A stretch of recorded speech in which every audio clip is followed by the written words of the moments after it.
Buongiorno cari amici, benvenuti anche oggi in una piccola live splash del vostro maledetto veneziano in cui parlerò o risponderò a delle amicizie che mi hanno fatto delle domande. La prima domanda è se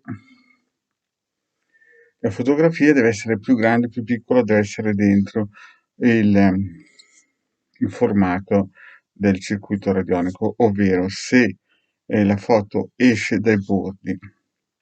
Ma prima di rispondere a questa domanda, il vostro maledetto veneziano, se non l'avete ancora fatto, vi chiedo di iscrivervi al canale YouTube di Hildegarda, al canale YouTube del vostro maledetto veneziano, di venirci a trovare nei nostri gruppi social, e anche in Facebook, dove abbiamo dei gruppi dove lasciamo periodicamente degli esempi e anche dei circuiti funzionanti gratuiti che si possono scaricare. Eventualmente abbiamo anche il sito capitano.altavista.org, i link sono sotto qui in descrizione, dove potete scaricare più di 20 ebook con tutte le istruzioni per circuiti radionici e per antiradiostesici.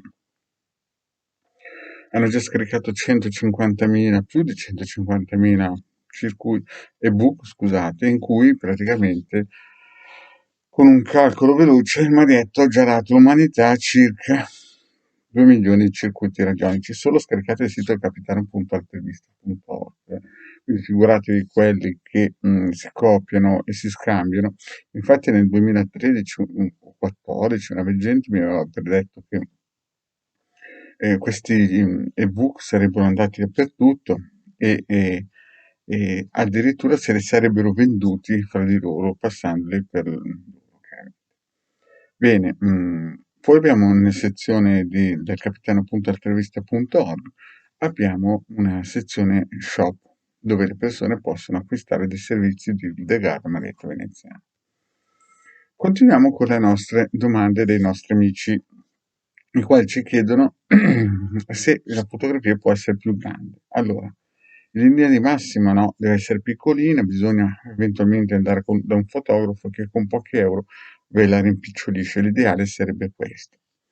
Poi dipende anche dal circuito. Il circuito chiaramente in teoria dovreste chiedere al pendolino, perché ogni caso è a sé, non esiste un caso diciamo che vada bene per tutti. Un'altra domanda è per il circuito della coppia, se bisogna mettere tutte e due le foto, no?